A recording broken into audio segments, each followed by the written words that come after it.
Am I the a-hole if I cut off family that treat me differently because of my skin color?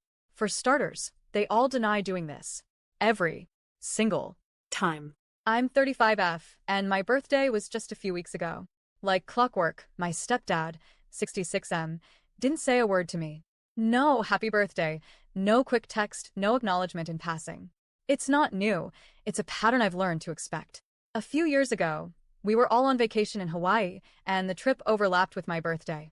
The whole immediate family was there. My mom, my stepdad, my siblings, the grandkids, even my aunt. People said happy birthday throughout the day.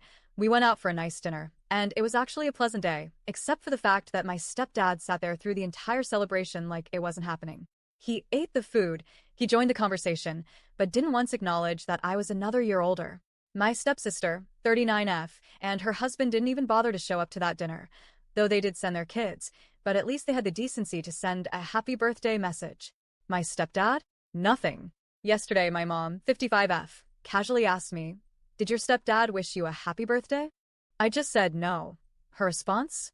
"He's a jerk," followed by her going right back to tapping away at a game on her phone. That was it. No follow-up.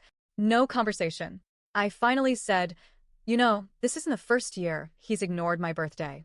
Honestly, I wish you'd stop expecting me to call him Dad. He's your husband, not my father, and that title isn't automatic. She didn't even look up when she replied, "I never knew he ignored your birthday in the past."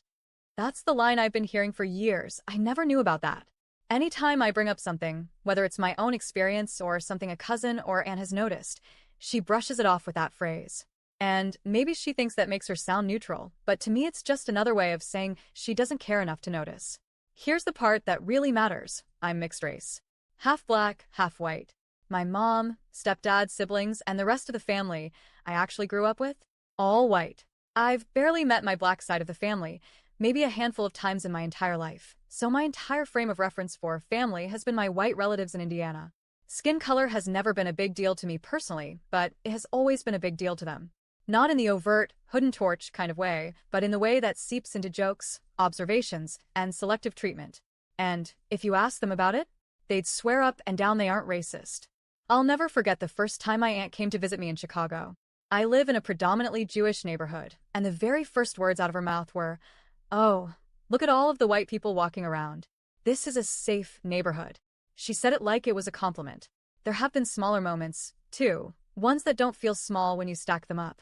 Like the time I walked into the living room to see my stepdad and stepsister hunched over a laptop, laughing so hard they were wiping tears from their eyes. I asked, "What's so funny?" And they exchanged a look before saying, "No, you wouldn't get it." Later, curiosity got the better of me, and I found the video myself.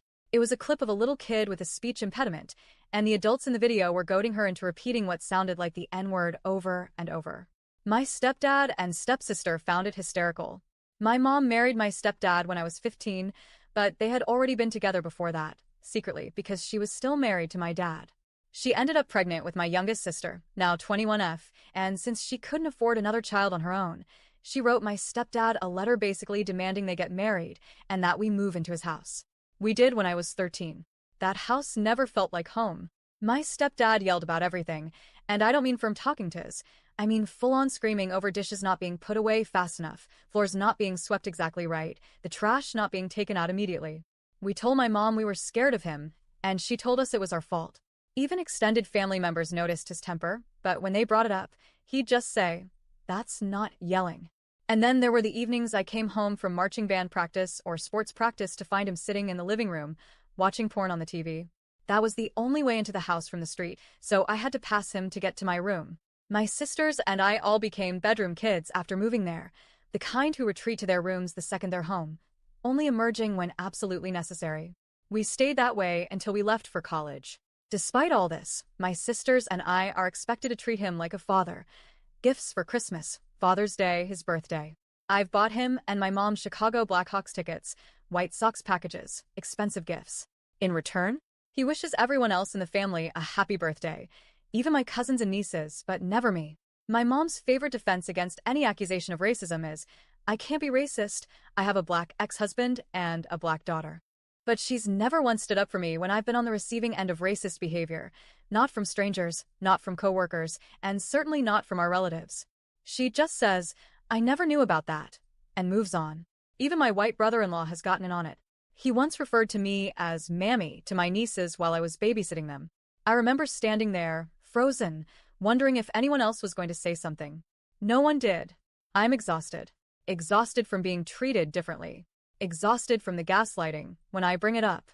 Exhausted from carrying the weight of a family who insists they love me while making it abundantly clear I'm mother.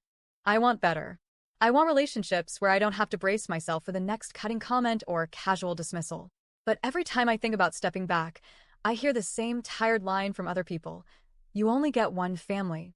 What they don't understand is that sometimes that one family does more harm than good. So, would I be the a hole if I finally cut ties?